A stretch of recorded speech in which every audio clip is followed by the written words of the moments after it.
Good evening class, আমি সন্তু। তোমরা দেখছো the learning expert 2.0 YouTube channel. তোমাদের সামনে যে পিএসসি ক্লার্কশিপ এবং মিসলিনিয়াসের এক্সাম আসতে চলেছে, তার জন্য আজ জিকেজিএস এর ওপর থেকে 42 নাম্বার ক্লাস প্রোভাইড করা হচ্ছে। তো এর আগে অলরেডি আমরা জিকেজিএস এর ওপর থেকে 41টা ক্লাস কভার করে নিয়েছি, এবং তার পাশাপাশি পিএসসি ক্লার্কশিপের প্রিভিয়াস ইয়ারের যে কোশ্চেনগুলো তোমাদের এসেছিল সেগুলো সম্বন্ধে কিন্তু আলোচনা করা হয়ে গেছে। যদি সেই ক্লাসগুলো না দেখে থাকো, উপরে আই বাটনের লিঙ্ক শো হচ্ছে, সেটার উপর ক্লিক করো, অথবা এই চ্যানেলের ডেসক্রিপশন বক্সটা ফলো করো, তার মধ্যে লিঙ্ক প্রোভাইড করা আছে, সেটার উপর ক্লিক করলে প্রিভিয়াস যে ক্লাসগুলো হয়ে গেছে সেই ক্লাসগুলো পরপর করে নিতে পারবে। আর প্রত্যেককে বলছি, এর আগে যে ক্লাসগুলো হয়ে গেছে, অর্থাৎ 1 থেকে 41 পর্যন্ত যে ক্লাসগুলো হয়ে গেছে, সেগুলোকে বাড়িতে অতি অবশ্যই কিন্তু রিভিশন করবে। যদি রিভিশন না করো তাহলে কিন্তু মনে থাকবে না, দরকার পড়লে ভিডিওটা আরও একবার রিমাইন্ড করে দেখবে। তো শুরু করছি আজকে 42 নম্বর জিকেজিএস এর উপর থেকে ক্লাস। আজকের ক্লাসে ফার্স্ট কোশ্চেন দেখো, বাণভট্ট কোন সম্রাটের দরবারে কবি ছিলেন? বিক্রমাদিত্য, কুমারগুপ্ত, হর্ষবর্ধন না কনিষ্ক? তো বাণভট্ট ছিলেন হর্ষবর্ধনের দরবারের একজন কবি। অপশন নাম্বার সি এর কিন্তু সঠিক অ্যান্সার হবে। আর বাণভট্ট থেকে যে কোশ্চেনটা দেয়, বাণভট্টের লেখা বইয়ের নাম কি?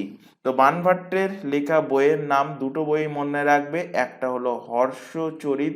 কোশ্চেন এইভাবেও দিতে পারে যে হর্ষচরিত কার লেখা, বা এইভাবেও দিতে পারে যে কাদম্বরী, কাদম্বরী বইটা কে লিখেছেন? তো কাদম্বরী এবং হর্ষচরিত বই দুটো লিখেছেন বাণভট্ট। এবার এখান থেকে কিছু চীনা পরিব্রাজক ভারতে এসেছেন বা বাইরের দেশ থেকে ভারতে এসেছেন, সেগুলো রিলেট করাবো। সেগুলো কিন্তু বহুবার তোমাদের এক্সামে দিয়েছে, প্রিভিয়াস ইয়ারের কোশ্চেন ঘেটে দেখলে দেখবে বহুবার তোমরা এক্সামে পাবে। যেমন তার মধ্যে সব থেকে মোস্ট ইম্পর্টেন্ট যেটা হলো ফা হিয়েন, আর একজন ব্যক্তি হলেন হিউয়েন সাং। একজন হলেন ফা হিয়েন, আরেকজন হলেন হিউয়েন সাং।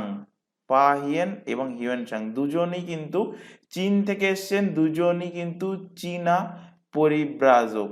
দুজনই কি? চীনা পরিব্রাজক। চীনা পরিব্রাজক হলেন দুজনই। এবার এখান থেকে যে কোশ্চেন দেবে যে এদের লেখা বইয়ের নাম কি এবং এরা কার দরবারে ভারতে এসেছিলেন। তো মনে রাখার একটা সহজ উপায় বলে দিয়েছিলাম, কি বলে দিয়েছিলাম? Hiuen Tsang. হিউয়েন সাং কোন অক্ষর দিয়ে শুরু? হ দিয়ে শুরু। তো হ ফর কি? হ ফর হর্ষবর্ধন। তো হিউয়েন সাং কার সময়ে ভারতে আসেন? হর্ষবর্ধনের সময় ভারতে আসেন। আর ফা হিয়েন অপোজিটটা হবে, অর্থাৎ দ্বিতীয় চন্দ্রগুপ্ত। কার সময়ে, কার আমলে তিনি ভারতে আসেন? দ্বিতীয় চন্দ্রগুপ্তের আমলে তিনি ভারতে আসেন। কোশ্চেন দেবে ফাহিনের লেখা বইয়ের নাম কি? ফাহিনের লেখা বইয়ের নাম হলো ফো কিউ কি। ফো কিউ কি হলো ফাহিনের লেখা বইয়ের নাম। হিউয়েন সাং এর লেখা বইয়ের নাম কি? হিউয়েন সাং এর লেখা বইয়ের নাম হলো সি ইউ কি। সি ইউ কি হলো হিউয়েন সাং এর লেখা বইয়ের নাম।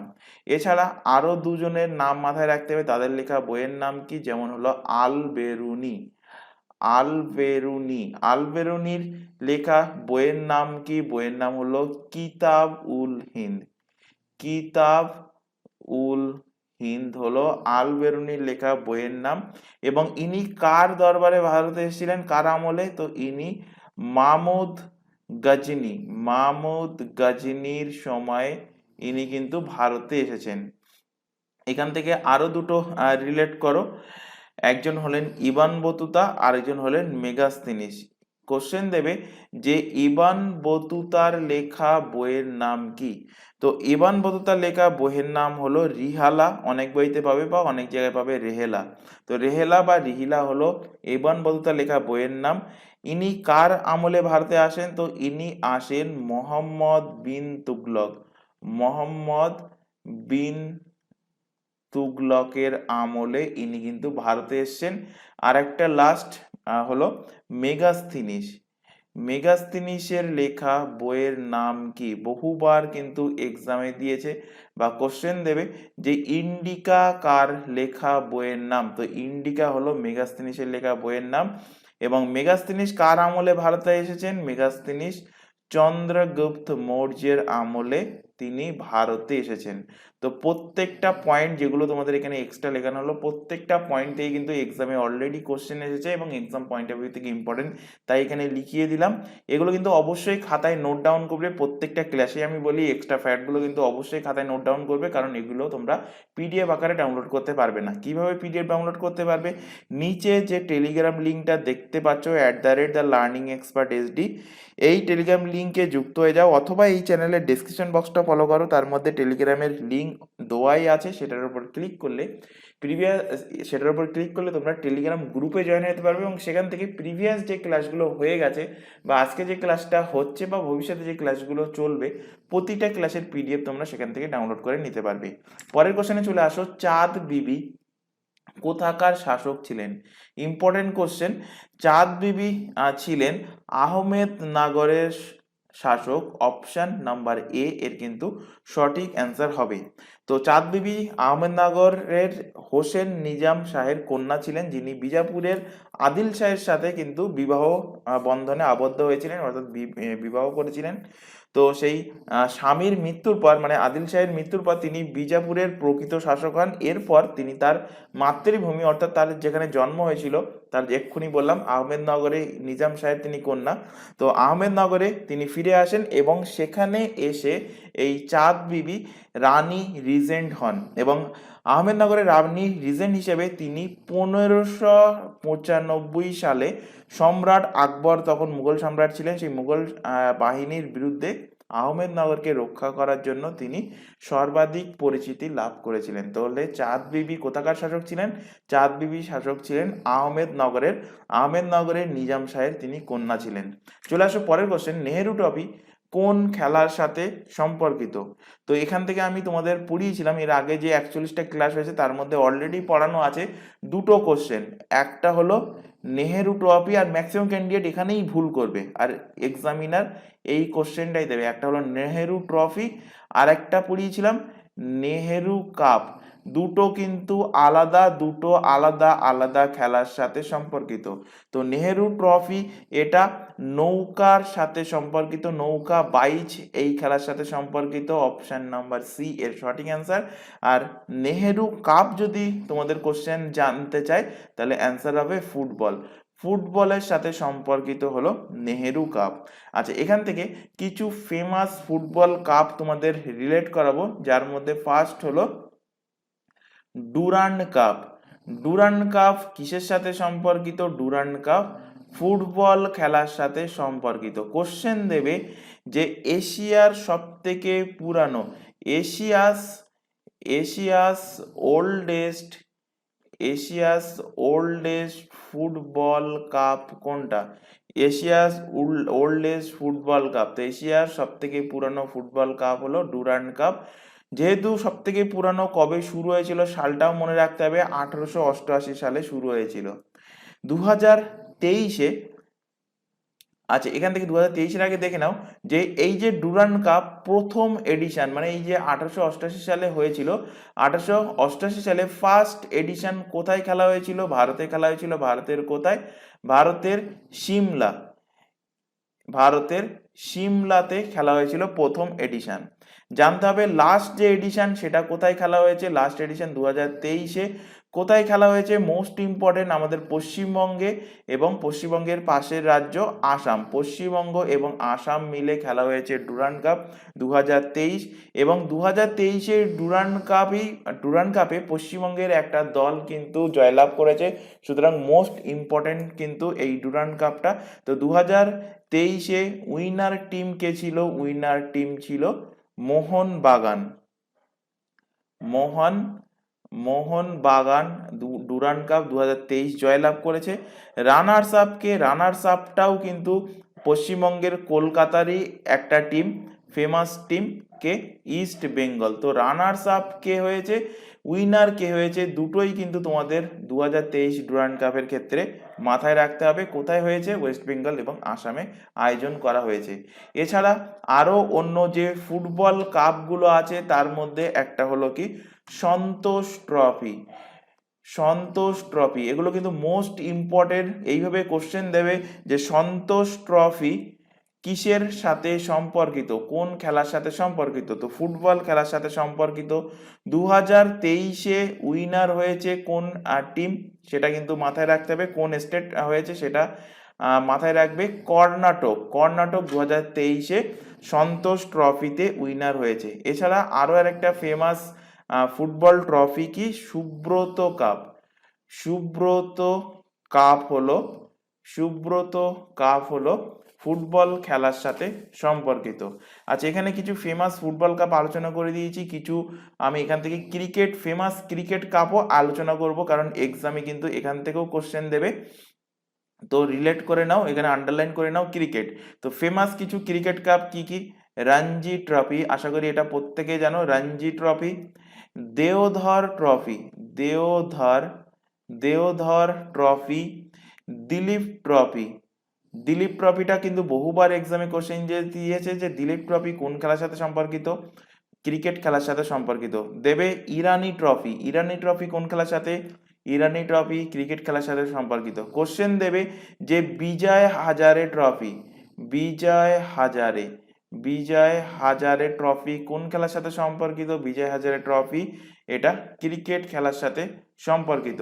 আচ্ছা, এখান থেকে আরো দুটো কোশ্চেন রিলেট করাবো। একটা হলো হকি, হকিটা আমি উপরে লিখছি, হকি কোন কোন মানে হকির জন্য কোন কোন কাপ খেলা হয়, যেমন হলো আগা খান কাপ। কোশ্চেন দেবে যে আগা খান কাপ কোন খেলার সাথে সম্পর্কিত, আগা খান কাপ হকি খেলার সাথে সম্পর্কিত। কোশ্চেন দেবে যে ধ্যানচাঁদ ট্রফি, ধ্যানচাঁদ কে ছিল, হকির জাদুঘর, তো তার নাম অনুসারে ধ্যানচাঁদ ধ্যানচাঁদ ট্রফি কোন খেলার সাথে সম্পর্কিত, হকি খেলার সাথে সম্পর্কিত। আর ব্যাডমিন্টন থেকে রিলেট করো, ব্যাডমিন্টন থেকে দুটো রিলেট করাবো, বহুবার এক্সামে কোশ্চেন দিয়েছে যে Thomas cup, Thomas Thomas cup কোন খেলার সাথে সম্পর্কিত। আরেকটা কোশ্চেন দেবে উবের কাপ। তো থমাস কাপ এবং উবের কাপ দুটোই ব্যাডমিন্টন। উবের কাপটা ফিমেলদের কাপ আর থমাস কাপটা হলো মেলদের কাপ, অর্থাৎ মেন্স ব্যাডমিন্টন যে খেলাটা হয় সেটা হলো থমাস কাপ, আর মহিলাদের সেটাকে বলা হয় কি উবের কাপ। তো উবের কাপ এবং থমাস কাপ ব্যাডমিন্টন খেলার সাথে সম্পর্কিত। চলে আসো পরবর্তী কোশ্চেনে। কোন শহরটি ভারতের সিলিকন উপত্যকা নামে পরিচিত? হায়দ্রাবাদ, বেঙ্গালুরু, চেন্নাই না বিশাখাপত্তনম? তো অ্যান্সার হবে Bengaluru Silicon Valley of India নামে পরিচিত, অপশন বি এর কিন্তু সঠিক অ্যান্সার হবে। তো এখান থেকে আমি এই টাইপের কোশ্চেন কিন্তু অনেকবার রিপিট করানো হয়ে গেছে, আরও আরেকবার এখান থেকে তোমাদের রিভিশন করিয়ে দিচ্ছি যে সিটি অফ জয়, এখান থেকে কিন্তু একটা কোশ্চেন তোমাদের থাকবে, সিটি অফ জয় বা সিটি অফ প্যালেস যদি বলে, অ্যান্সার হবে কি, অ্যান্সার হবে কলকাতা। কলকাতাকে সিটি অফ জয় বা সিটি অফ প্যালেস বলা হয়। কোশ্চেন দেবে যে সিটি অফ নবাবস, নবাবের শহর বলা হয় কাকে? উত্তরপ্রদেশের লখনৌকে বলা হয় সিটি অফ নবাবস, অর্থাৎ নবাবের শহর। কোশ্চেন দেবে পিঙ্ক সিটি, পিঙ্ক সিটি। তো এটা তোমরা রিসেন্ট যে আইপিএল খেলা হচ্ছে সেই আইপিএল এর সাথে রিলেট করে মনে রাখতে পারো, আইপিএল এর কোন দলের জার্সির কালার পিঙ্ক কালার? তো আশা করি প্রত্যেকেই জানো রাজস্থানের টিমের। তো রাজস্থানের জয়পুরকে বলা হয় pink city of India. Question দেবে ম্যানচেস্টার থেকে তিনটে কোশ্চেন হয়। যদি কোশ্চেন দেয় Manchester Manchester of India, Manchester of India কাকে বলা হয়? তো ম্যানচেস্টার অফ ইন্ডিয়া বলা হয় আহমেদাবাদকে। আহমেদাবাদ কোথায় অবস্থিত? গুজরাটে। তো গুজরাটের আহমেদাবাদকে বলা হয় ম্যানচেস্টার অফ ইন্ডিয়া। এখান থেকে যদি কোশ্চেন একটুখানি ঘুরিয়ে দেয়, কোশ্চেন দেবে যে Manchester of north India, Manchester of কি দেবে? নর্থ ইন্ডিয়া, অর্থাৎ উত্তর ভারতের ম্যানচেস্টার কাকে বলে? আরেকটা কোশ্চেন এখান থেকে যায় যে ম্যানচেস্টার অফ সাউথ ইন্ডিয়া, অর্থাৎ দক্ষিণ ভারতের ম্যানচেস্টার কাকে বলে? তো উত্তর ভারতের ম্যানচেস্টার বলা হয় কাকে? বলা হয় উত্তরপ্রদেশের কানপুর। কানপুর কোন স্টেটের মধ্যে পড়ে? উত্তরপ্রদেশ। আর যদি কোশ্চেন দেয় যে ম্যানচেস্টার অফ সাউথ ইন্ডিয়া কাকে বলা হয়? বলা হয় কোয়েম্বাটোর। কোয়েম্বাটোর। কোয়েম্বাটোরকে বলা হয় দক্ষিণ ভারতের ম্যানচেস্টার। কোশ্চেন দেবে তোমাদের এখান থেকে যে city of cotton, city of cotton, তুলোর শহর কাকে বলা হয়? তো সিটি অফ কটন বলা হয় মহারাষ্ট্রের নাগপুরকে সিটি অফ কটন বলা হয়। কোশ্চেন দেবে valley of flower, valley of flowers বলা হয় কাকে? তো ভ্যালি অফ ফ্লাওয়ার্স বলা হয় উত্তরাখণ্ড। উত্তরাখণ্ডকে বলা হয় ভ্যালি অফ ফ্লাওয়ার্স। কোশ্চেন দেবে লাস্ট এখান থেকে রিলেট করাচ্ছি। কোশ্চেন দেবে বা তোমাদের এক্সামে দিয়েছিল দ্য স্কটল্যান্ড অফ ইন্ডিয়া বলা হয় কোথাকে, মানে কোন জায়গাকে দ্য স্কটল্যান্ড অফ ইন্ডিয়া বলা হয়? তো দ্য স্কটল্যান্ড অফ ইন্ডিয়া বলা হয় কুর্গ। কুর্গকে বলা হয় স্কটল্যান্ড অফ ইন্ডিয়া। তো এই প্রত্যেকটা কোশ্চেনই কিন্তু তোমাদের যে কোনো এক্সামে দিয়েছিল, তোমাদের পুলিশের এক্সাম হোক বা পিএসসির এক্সাম হোক বা ডাব্লিউবিসিএস এর এক্সাম হোক বা এসএসসির এক্সাম হোক, তাই প্রত্যেকটা এখান থেকে রিলেট করিয়ে দিলাম। প্রত্যেকটা এক্সাম পয়েন্ট অফ ভিউ থেকে ইম্পর্টেন্ট, প্রত্যেকটাই কিন্তু অবশ্যই অবশ্যই তোমরা মুখস্থ রাখবে এবং খাতায় নোট ডাউন করবে। চলে আসো পরের কোশ্চেন। আচ্ছা, এখানে তোমাদের একটা ছোট ইনফরমেশন প্রোভাইড করার আছে। তোমাদের প্রত্যেকটা ক্লাসে ইনফরমেশনটা প্রোভাইড করা হয়। তোমরা এখন যে ক্লাসটা দেখছো PSC clerkship, PSC miscellaneous special GK GS এর ক্লাস, যেখানে তোমাদের জিকে জিএস এর পাশাপাশি কিন্তু ম্যাথের ক্লাসও কিন্তু তোমাদের এই চ্যানেল থেকেই প্রোভাইড করা হয়। তো এখানে দেখে নাও যে এখানে বাকি যে এক্সামের নামগুলো তোমরা দেখতে পাচ্ছ, যেমন পুলিশের এক্সাম, এখানে সেন্ট্রালের এসএসসির এক্সাম, প্রত্যেকটা এক্সামের জন্য এই চ্যানেলে সম্পূর্ণ ফ্রিতে লাইভ ক্লাস প্রোভাইড করা হয়। লাইভ ক্লাস অ্যাটেন্ড না করতে পারলে ক্লাস থেকে যায় রেকর্ডেড ফরম্যাটে, সুতরাং পরবর্তীতেও রেকর্ডেড ফরম্যাটে তোমরা ক্লাসগুলো দেখে নিতে পারবে।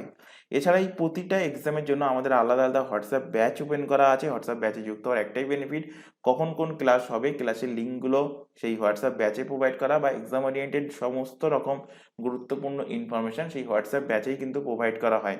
তো হোয়াটসঅ্যাপ ব্যাচে যুক্ত হওয়ার জন্য নিচে যে হোয়াটসঅ্যাপ নাম্বারটা তোমরা দেখতে পাচ্ছ, এই নাম্বারে আমাদেরকে ইনফর্ম করো, তাহলে তোমাদের রিকোয়ারমেন্ট অনুযায়ী নির্দিষ্ট ব্যাচে তোমাদের যুক্ত করিয়ে নেওয়া হবে এবং সেখান থেকে তোমাদের প্রপার গাইড প্রোভাইড করা হবে।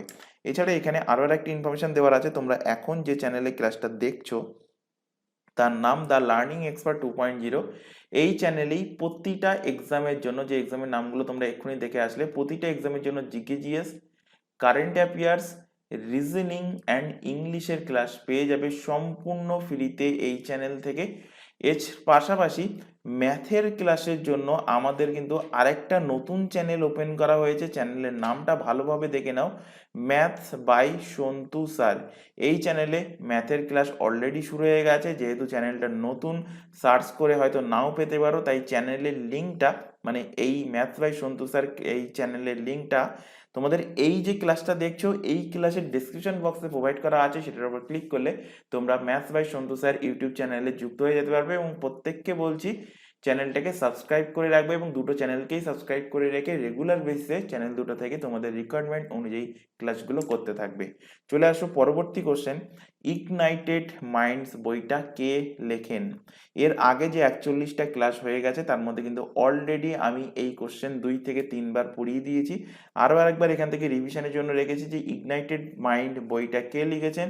লিখেছেন APJ Abdul Kalam. Option A এর সঠিক অ্যান্সার হবে। তো এপিজে আব্দুল কালাম থেকে দুটো বই মনে রাখতে বলেছিলাম, একটা হলো wings wings of fire, wings of fire, আরেকটা হলো ইগনাইটেড মাইন্ডস। দুটো বই কে লিখেছেন? এপিজে আব্দুল কালাম লিখেছেন।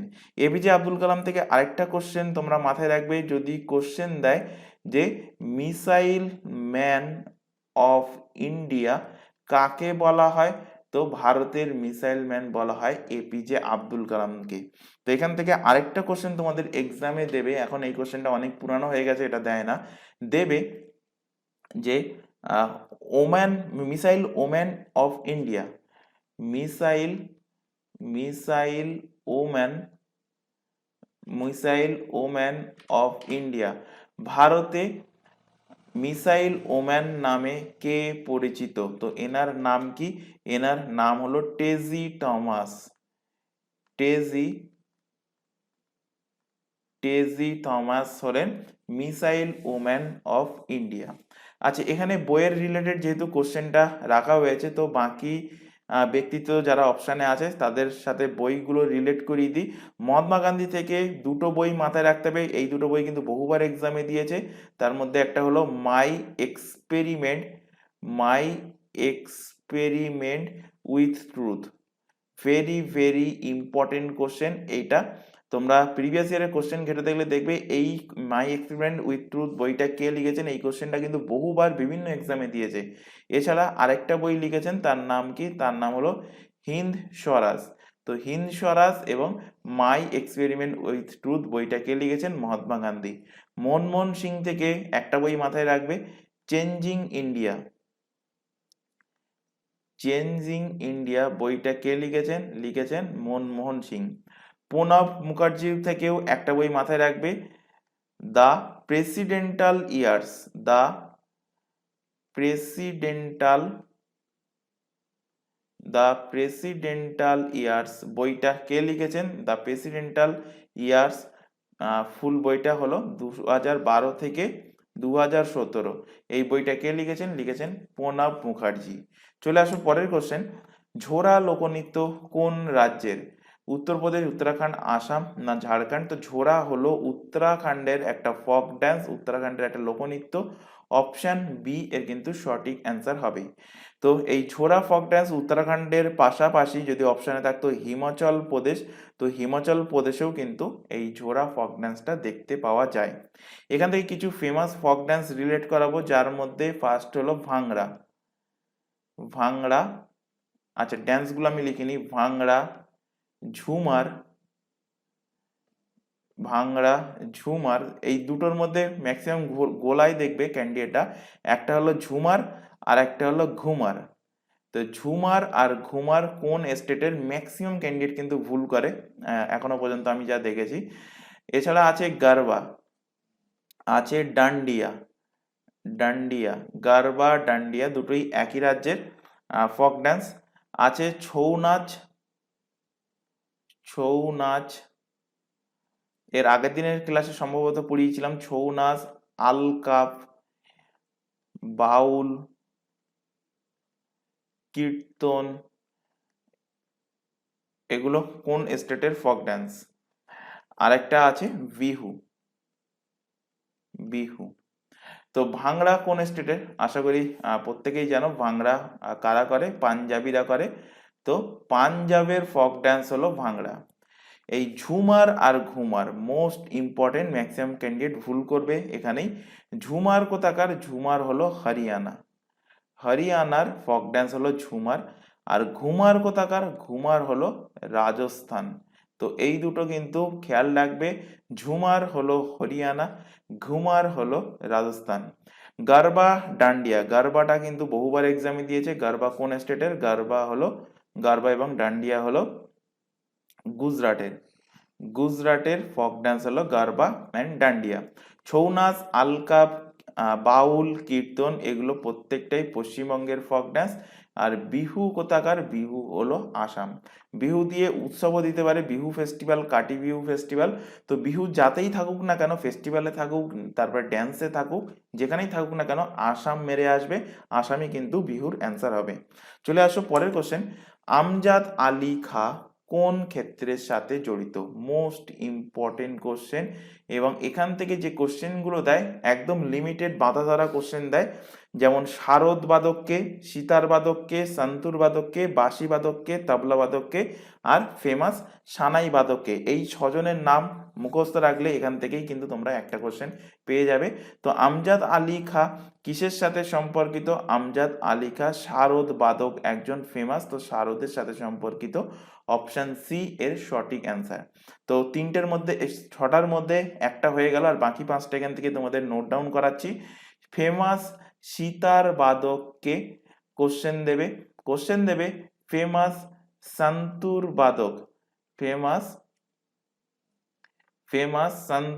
বাদক কে? কোশ্চেন দেবে তোমাদের এখান থেকে, ফেমাস ফ্লুট প্লেয়ার অর্থাৎ ফেমাস বাঁশির বাদককে? ফেমাস তবলা বাদকটা আশা করি প্রত্যেকেই জানে, এর নামটা ফেমাস, এই কারণে এক্সামে এখন কিন্তু কোশ্চেন দেয় না তবলা বাদকের। জাকির হোসেন হলো ফেমাস তবলাই বাদক। আর ফেমাস সানাই বাদককে? তো এখান থেকে দেখো, ফেমাস সিতার বাদক নাম মাথায় রাখবে রাভি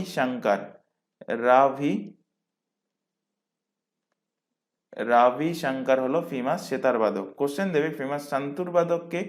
শিব কুমার শর্মা কে? শিব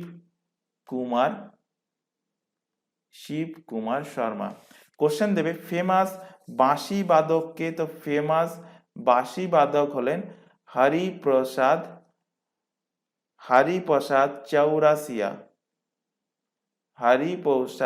চৌরাসিয়া হলেন ফেমাস বাঁশি বাদক। ফেমাস তবলা বাদককে এক্ষুনি বলে দিলাম, জাকির হুসেন। আর ফেমাস সানাই বাদক, এই কোশ্চেনটা কিন্তু রিসেন্টলি দিচ্ছে, মাথায় রাখবে বিসমিল্লাহ খাঁ। চলে আসো পরবর্তী কোশ্চেনে। প্রথম উইম্বলডন চ্যাম্পিয়নশিপ কত সালে প্রতিষ্ঠিত হয়েছিল? তো ফার্স্ট উইম্বলডন চ্যাম্পিয়নশিপ প্রতিষ্ঠিত হয় 1877 সালে। অপশন বি এর কিন্তু সঠিক অ্যান্সার হবে। তো উইম্বলডন চ্যাম্পিয়নশিপ এটা কোন খেলার সাথে সম্পর্কিত? এটা টেনিস খেলার সাথে সম্পর্কিত। তো একে কি বলা হয়? Grand slam. তো এই গ্র্যান্ড স্লামে কিন্তু 5টা ইভেন্টে পুরস্কার প্রদান করা হয়। 5টা ইভেন্ট বলতে থাকে মেন্স সিঙ্গেল, থাকে ওমেন্স সিঙ্গেল, থাকে মেন্স ডবল, থাকে ওমেন্স ডবল, আর থাকে একসাথে ওই কম্বাইন করে একটা খেলা। তো এখান থেকে মোস্ট ইম্পর্টেন্ট যে কোশ্চেনগুলো হয়, মানে এক্সামে যে কোশ্চেনগুলো দেয়, সেটা হয় দেয় মেন সিঙ্গেল, নতুবা দেয় ওমেন সিঙ্গেল। বাকিগুলো নাম মনে না রাখলেও হবে। তো এখান থেকে দেখো, গ্র্যান্ড স্লাম 2023-24, তো 24-এ একটা খেলা হয়েছে, আর বাকি যে 3টে লেটেস্ট ডাটা সেটা হলো 2023-এর। তো 24-এ যে খেলাটা হয়েছে সেটা হলো অস্ট্রেলিয়া ওপেন। Australia open. তো এই অস্ট্রেলিয়া ওপেন 2024, এতে ফার্স্টে আমি লিখবো মেন সিঙ্গেল, আর লাস্টে লিখবো কি ওমেন সিঙ্গেলে কে জয়লাভ করেছে। তো মেন সিঙ্গেলে কে জয়লাভ করেছে, নাম মাথায় রাখতে হবে, নতুন নাম একটা। তো এনার নাম হলো জান্নিক সিনার।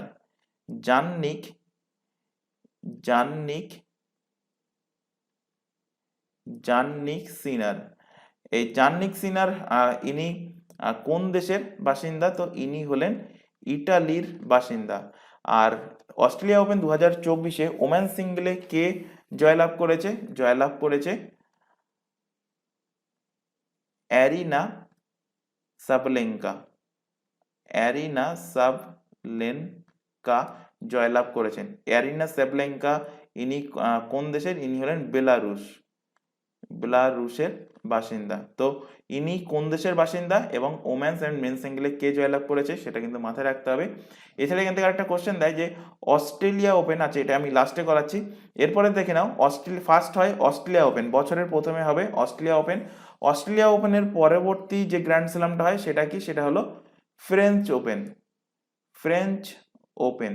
এবং ফ্রেঞ্চ ওপেন এখনো খেলা হয়নি, তাই 2023-এরটা লেটেস্ট ডাটা হিসেবে মাথায় রাখতে হবে। যখন খেলা হয়ে যাবে তখন সেটা কিন্তু তোমাদের জিকেজিএস এর ক্লাস হোক বা কারেন্ট অ্যাফেয়ার্স এর ক্লাসে, বিশেষ করে কারেন্ট অ্যাফেয়ার্স এর ক্লাসে আপডেট করে দেওয়া হবে।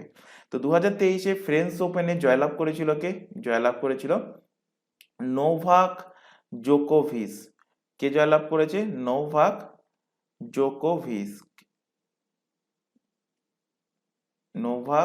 জোকোভিচ জয়লাভ করে। তো নোভাক জোকোভিচ কোন দেশের বাসিন্দা? তিনি হলেন সার্বিয়ার বাসিন্দা। আর মহিলা সিঙ্গেলে কে জয়লাভ করে এই ফ্রেঞ্চ ওপেনে? জয়লাভ করে ইগা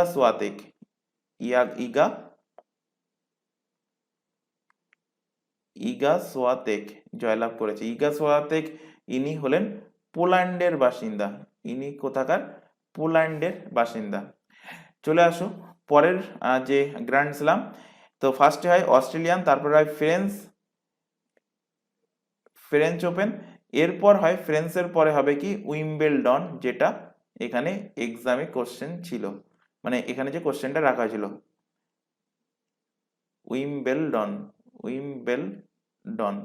তো এই উইম্বেলডন ওপেন থেকে আরেকটা কোশ্চেন দেয় যে গ্র্যান্ড স্ল্যামের মধ্যে সব থেকে ওল্ডেস্ট যে গ্র্যান্ড স্ল্যাম সেটা কোনটা? তো সব থেকে ওল্ডেস্ট, যেটা এখানে কোশ্চেন ছিল, তো সব থেকে ওল্ডেস্ট গ্র্যান্ড স্ল্যাম হলো উইম্বেলডন। কবে শুরু হয়েছিল? 1877 সালে শুরু হয়েছিল। তো মাথায় রাখবে এই চারটে যে গ্র্যান্ড স্ল্যাম আছে, Australia open, French open, Wimbledon open আছে, আর এরপরে হবে ইউএস ওপেন। তো এই চারটের মধ্যে উইম্বেলডন ওপেনটা কিন্তু সব থেকে পুরানো এবং এখনো 2024-এ খেলা হয়নি। তো 2023-এর ডাটাটা কিন্তু এখনো কারেন্ট অ্যাফেয়ার্সের ক্ষেত্রে তোমাদের মাথায় রাখতে হবে। তো 2023-এ মেন সিঙ্গেলে কে জয়লাভ করেছে? জয়লাভ করেছে কার্লোস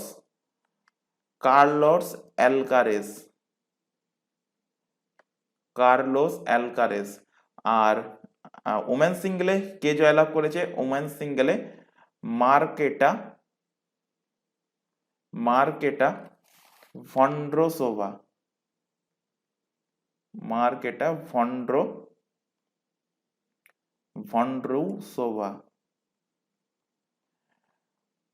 মার্কেটা ভন্ড্রোসোভা, ইনি হলেন চেক রিপাবলিকের বাসিন্দা। আর এরপর লাস্ট যে গ্র্যান্ড স্ল্যামটা খেলা হয় সেটা হলো কি? সেটা হলো ইউএস ওপেন। 2023-এ জয়লাভ করেছে কে? জয়লাভ করেছে নোভাক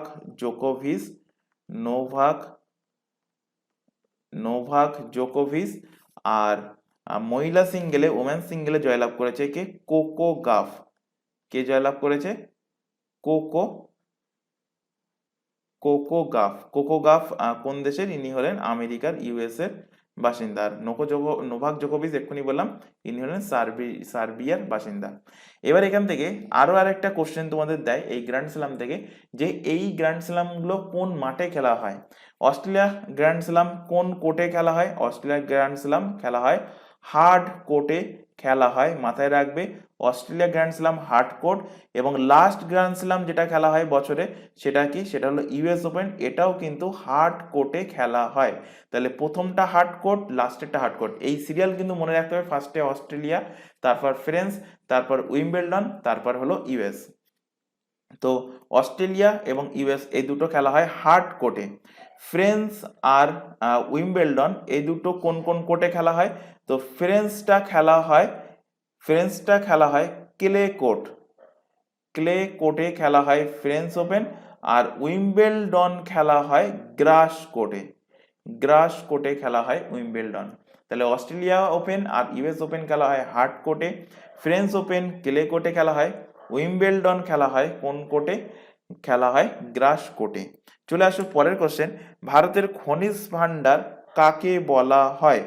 তেলেঙ্গানা মালভূমি, ময়দান, মালনাদ, না ছোট নাগপুর মালভূমি? তো ভারতের খনিজ ভান্ডার বলা হয় ছোট নাগপুর প্লেটু, ছোট নাগপুর মালভূমিকে। অপশন নাম্বার ডি এর সঠিক অ্যান্সার। ছোট নাগপুর মালভূমি গ্রানাইট, নিস প্রভৃতি আগ্নেয় এবং রূপান্তরিত শিলা দ্বারা কিন্তু এটা গঠিত, এবং সেই কারণেই এখানে কিন্তু খনিজ ভান্ডারের পরিমাণ বেশি পাওয়া যায়। এখান থেকে আরেকটা কোশ্চেন দেয়, সেটা রিলেট করে নাও, যে ছোট নাগপুর মালভূমির উচ্চতম পাহাড় কোনটা? কোশ্চেনটা কিন্তু বহুবার দিয়েছে।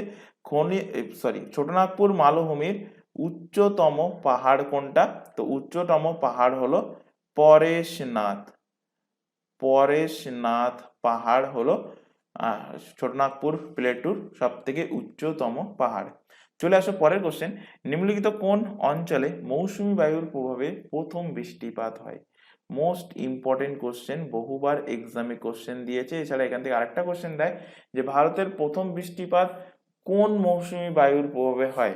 তো মাথায় রাখবে দক্ষিণ পশ্চিম মৌসুমী বায়ু। কোন মৌসুমী বায়ু? দক্ষিণ পশ্চিম মৌসুমী বায়ুর প্রভাবে ভারতের বৃষ্টিপাত হয়। কোথায় হয়? কেরালা উপকূলে ভারতের সর্বপ্রথম বৃষ্টিপাত হয়। কেরালা উপকূল কোন ঘাটে অবস্থিত? পূর্ব ঘাট না পশ্চিম ঘাট?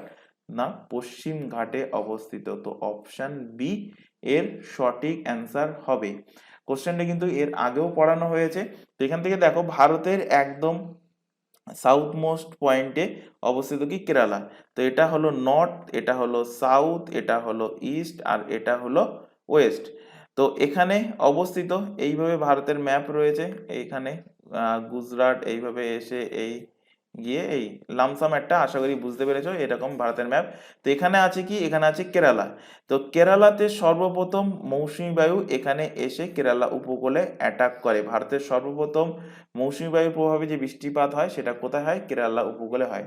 তো এই মৌসুমী বায়ু কোন দিক দিয়ে আসছে, সাউথ ওয়েস্ট মানে দক্ষিণ পশ্চিম মৌসুমী বায়ু। তো দক্ষিণ পশ্চিম মৌসুমী বায়ু মাথায় রাখবে। কোশ্চেনটা এইভাবে দেয় যে ভারতের সর্বপ্রথম বৃষ্টিপাত কোন মৌসুমী বায়ু দ্বারা হয়, তো মাথায় রাখবে দক্ষিণ পশ্চিম মৌসুমী বায়ুর প্রভাবে ভারতের সর্বপ্রথম বৃষ্টিপাত হয়। কোশ্চেন দেয় যে পৃথিবীর সব থেকে বেশি বৃষ্টিপাত হয় কোথায়, বা ভারতের সব থেকে বেশি বৃষ্টিপাত। তো ভারত বা পৃথিবী একই, পৃথিবী বলা মানে ভারত তার মধ্যে কভার হয়ে যাচ্ছে। তো এখানে লিখেই দিচ্ছি পৃথিবীর তথা ভারতের ভারতের সব থেকে বেশি বৃষ্টিপাত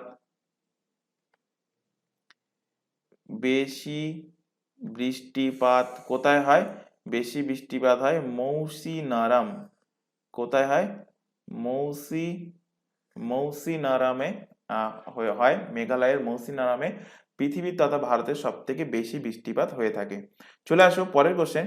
পশ্চিমবঙ্গের পঞ্চায়েত ব্যবস্থায় কটা স্তর আছে? মোস্ট ইম্পর্টেন্ট কোশ্চেন এবং আশা করি প্রত্যেকেরই জানা উচিত। গত বছরই পঞ্চায়েতের ইলেকশন হয়ে গেছে, কোশ্চেনটা কিন্তু ইম্পর্টেন্ট কোশ্চেন এবং আশা করি প্রত্যেকেই এর অ্যান্সার জানে। কারণ যারা ভোট দিতে গেছে তাদের ক্ষেত্রে তারা কতগুলো ভোট দিয়েছে, এটা মানে ভোট দিতে গিয়ে কত ব্যালট পেপারে স্ট্যাম্প করেছে সেটা যদি জ্ঞান থাকে তাহলে অ্যান্সার করতে পারবে। তো 3টে ব্যালট পেপারে আমাদের কিন্তু স্ট্যাম্প করতে হয়েছিল। তো অ্যান্সার হবে 3টে। পঞ্চায়েতি ব্যবস্থা কটা স্তর, 3টে স্তর। 3টে স্তর কি কি এবার বললে হয়তো তোমাদের মনে পড়বে। ফার্স্ট একদম লোয়েস্ট স্তর যেটা, সেটা কি, সেটা হলো গ্রাম পঞ্চায়েত। তারপর কি ছিল, তারপর ছিল পঞ্চায়েত সমিতি। পঞ্চায়েত পঞ্চায়েত সমিতি, যারা গ্রামে থাকো তারা জানো, বা পঞ্চায়েত এরিয়া যারা থাকো তারা জানো। আর তারপরে কি, তারপর হলো জিলা পরিষদ। তাহলে পঞ্চায়েতি রাজ ব্যবস্থার 3টে স্তর কি কি, গ্রাম পঞ্চায়েত, পঞ্চায়েত সমিতি অ্যান্ড জিলা পরিষদ। এখান থেকে যে কোশ্চেন তোমাদের দেবে, এই যে ত্রিস্তরীয় পঞ্চায়েতি রাজ ব্যবস্থা অর্থাৎ থ্রি টায়ার থ্রি টায়ার পঞ্চায়েতি রাজ সিস্টেম, থ্রি টায়ার পঞ্চায়েতি রাজ সিস্টেম। এই থ্রি টায়ার পঞ্চায়েতি রাজ সিস্টেমের জন্য সুপারিশ করেছিল কোন কমিটি? বহুবার এক্সামে কোশ্চেন দিয়েছে। আরেকটা কোশ্চেন দেয় যে দ্বিস্তরীয় টু টায়ার পঞ্চায়েতি রাজ সিস্টেমের জন্য সুপারিশ দিয়েছিল কোন কোন কমিটি? তো ত্রিস্তরীয় পঞ্চায়েতি রাজ ব্যবস্থার জন্য সুপারিশ করেছিল কে? সুপারিশ করেছিল বলবন্ত বলবন্ত রায় মেহতা কমিটি। কে করেছিল? বলবন্ত রায় মেহতা বলবন্ত রায় মেহতা কমিটি। আর দ্বিস্তরীয় পঞ্চায়েতি রাজ ব্যবস্থার জন্য সুপারিশ করেছিল অশোক মেহতা কমিটি। অশোক মেহতা কমিটি। এখান থেকে আরো দুটো কোশ্চেন দেবে যে জেলা পরিষদ, এই যে পঞ্চায়েতি রাজ ব্যবস্থার 3টে সিস্টেম হলো গ্রাম পঞ্চায়েত, পঞ্চায়েত সমিতি আর জেলা পরিষদ। তো এর মধ্যে সব থেকে কে প্রাধান্য পাবে, কে প্রিন্সিপাল বডি হবে, এটার জন্য সুপারিশ কে করেছিল? কোশ্চেন দেয় যে জেলা পরিষদ পঞ্চায়েতি সিস্টেমের প্রিন্সিপাল বডি হবে। জেলা পরিষদ পঞ্চায়েতি রাজের পঞ্চায়েতি জেলা পরিষদ পঞ্চায়েতি রাজ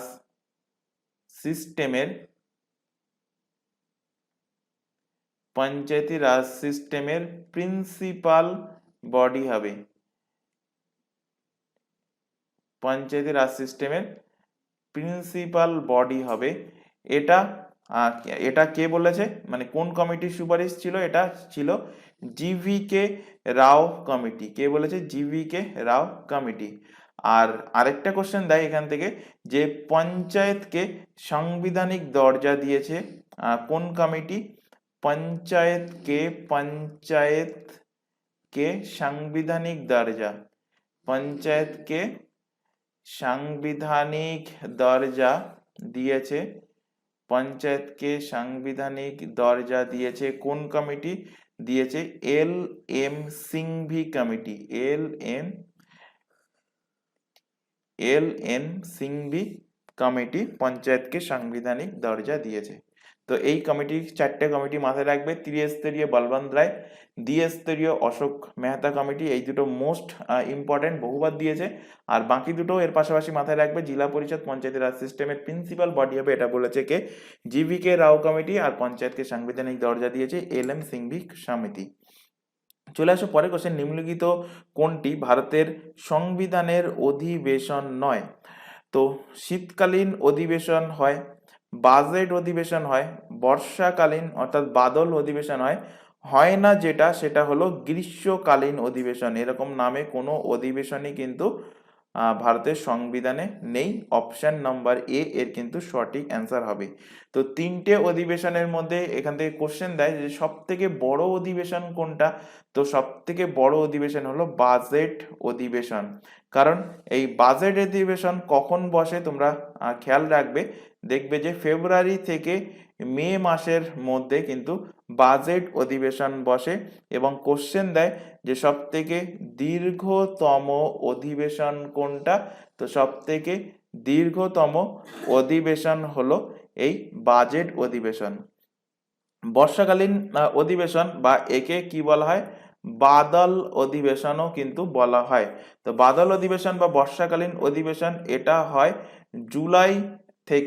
জুলাই থেকে সেপ্টেম্বরের মধ্যে বাদল অধিবেশন, বর্ষাকালীন অধিবেশন হয়। আর শীতকালীন অধিবেশনটা হয় নভেম্বর থেকে ডিসেম্বরের মধ্যে। তো এখান থেকে কোশ্চেন দেয় যে ক্ষুদ্রতম অধিবেশন কোনটা? ক্ষুদ্রতম অধিবেশন হলো শীতকালীন অধিবেশন। এই বছরে যে এই যে তিনটে অধিবেশন হয়, এই তিনটে অধিবেশনের মধ্যে যদি কোনো একটা অধিবেশন না হয়, তাহলে এখানে ক্রাইটেরিয়া আছে যে 6 মাসের মধ্যে দ্বিতীয় অধিবেশন কিন্তু করতেই হবে।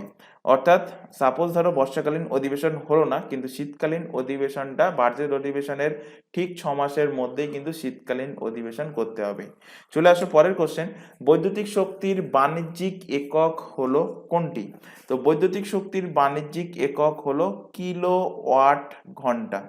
কিলোওয়াট ঘন্টা কাকে বলে? কিলোওয়াট ঘন্টা বা 1 ইউনিট, কারণ 1 কিলোওয়াট ঘন্টাকেই বলা হয় কি 1 ইউনিট বলা হয়। তো কিলোওয়াট ঘন্টা, 1 কিলোওয়াট ঘন্টা বা 1 ইউনিট একটা 100 ওয়াট ক্ষমতার একটা যন্ত্র দ্বারা একটি সার্কিটে 1 ঘন্টায় যে পরিমাণ বৈদ্যুতিক শক্তি ব্যয় হয় তাকে বলা হয় কি 1 ইউনিট বা 1 কিলোওয়াট ঘন্টা। তো 1 কিলোওয়াট ঘন্টা সমান কত জুল? কোশ্চেন দিতে পারে। তো মাথায় রাখবে 3.6 ইন্টু 10⁶ জুল। এবং এটাই কি, এটাই হলো 1 ইউনিটের ভ্যালু। 1 ইউনিট, 1 ইউনিটের ভ্যালু হলো এটাই। চলে আসো পরের কোশ্চেন, বরফের গলনাঙ্ক কত? বরফের গলনাঙ্ক কত? বরফের গলনাঙ্ক হলো 273 কেলভিন। অপশন বি এর সঠিক অ্যান্সার। বা যদি এখানে অপশানে থাকতো সেন্টিগ্রেড স্কেলে 0 ডিগ্রি সেন্টিগ্রেড, সেটাও কিন্তু সঠিক অ্যান্সার হবে। তো 0 ডিগ্রি সেন্টিগ্রেড বা 273 কেলভিন হলো বরফের গলনাঙ্ক। এবং কেলভিন হলো কি? কেলভিন হলো তাপমাত্রার এসআই একক। আশা করি এটা প্রত্যেকেই জানো। চলে আসো পরের কোশ্চেন, অপরিশোধিত তেল থেকে পেট্রোল পৃথক করার পদ্ধতিকে কি বলা হয়? ঊর্ধ্বপাতন, আংশিক পাতন, ক্রোমাটোগ্রাফি না বাষ্পীভবন? তো অপরিশোধিত তেল থেকে পেট্রোলকে পৃথক করার যে পদ্ধতি তাকে বলা হয় কি? তাকে বলা হয় আংশিক পাতন অপশন নম্বর বি এর কিন্তু সঠিক অ্যান্সার হবে। তো অপরিশোধিত তেল থেকে বিভিন্ন হাইড্রোকার্বনের একটা মিশ্রণ থাকে অপরিশোধিত তেলে। তো অপরিশোধিত তেল থেকে পেট্রোলকে পৃথক করতে আংশিক পাতন বা একে ইংলিশে কি বলা হয়, ইংলিশ টার্মটাও মাথায় রাখবে, বলা হয় ফ্রাকশনাল ডিস্টিলাইজেশন ফ্রাকশনাল আংশিক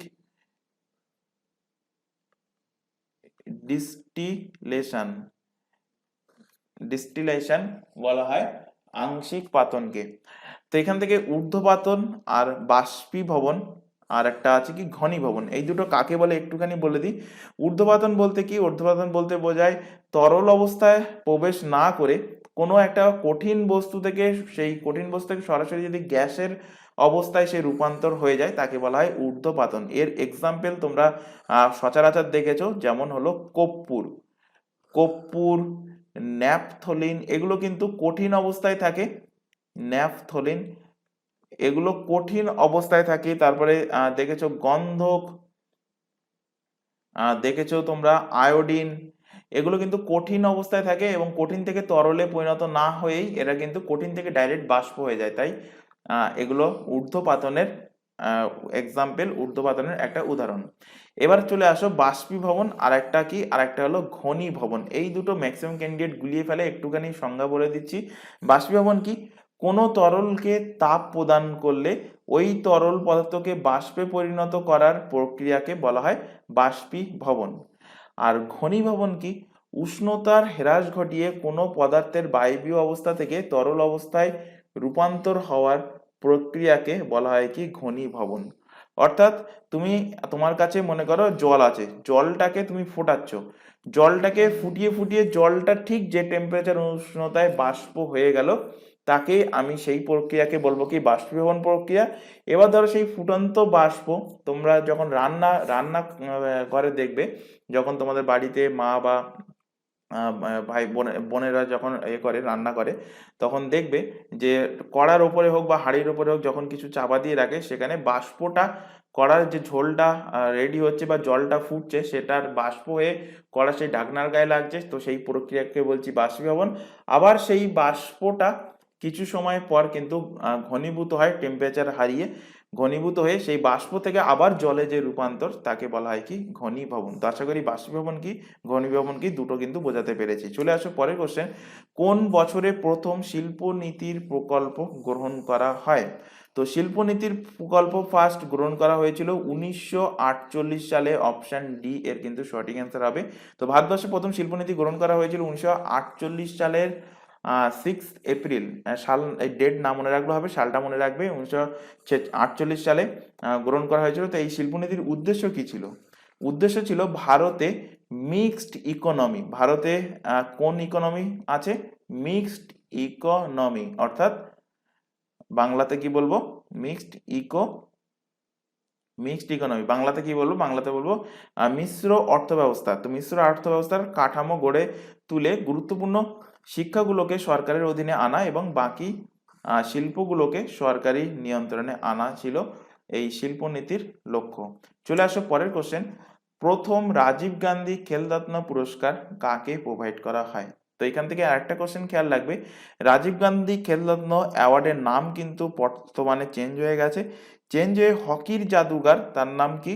তার নাম হলো মেজর ধ্যানচাঁদ। তো এর নাম হয়েছে খেলার নাম, এই পুরস্কারের নাম মেজর ধ্যানচাঁদ খেল রত্ন অ্যাওয়ার্ড। মেজর ধ্যানচাঁদ খেল রত্ন পুরস্কার কিন্তু এর নাম পরিবর্তন হয়ে বর্তমানে এটা হয়ে গেছে। তো এটা কিন্তু খেয়াল রাখবে। এবং ফার্স্ট রাজীব গান্ধী খেলরত্ন অ্যাওয়ার্ড এটা কাকে প্রোভাইড করা হয়েছিল? প্রোভাইড করা হয়েছিল বিশ্বনাথন আনন্দকে প্রোভাইড করা হয়েছিল। ইনি কোন খেলার সাথে সম্পর্কিত? ইনি চেস অর্থাৎ দাবা খেলার সাথে সম্পর্কিত। ভারতের ফার্স্ট ইন্ডিয়াস, যদি কোশ্চেন দেয়, India's first grand master.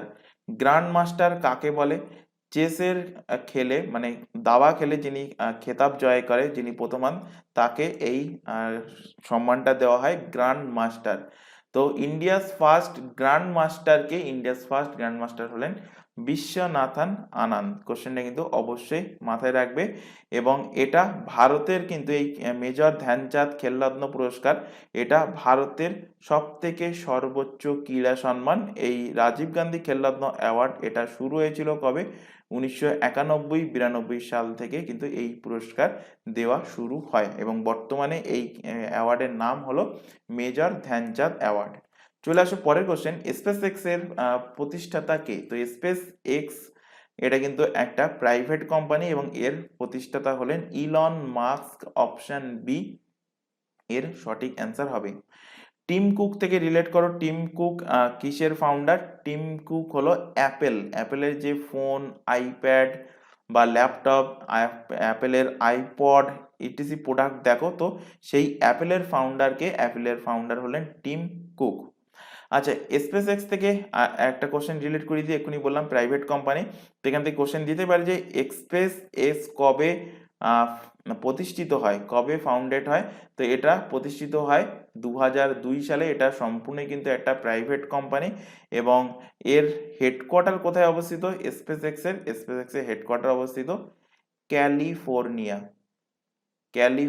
California কোথায়? ইউএসএ, আমেরিকাতে অবস্থিত ক্যালিফোর্নিয়াতে এর হেডকোয়ার্টার অবস্থিত।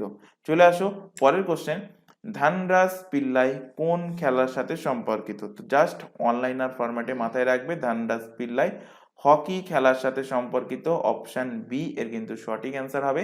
চলে আসো আজকের last question, war and peace উপন্যাসটার রচয়িতা কে? তো এই কোশ্চেনটাও কিন্তু অলরেডি পড়ানো হয়ে গেছে।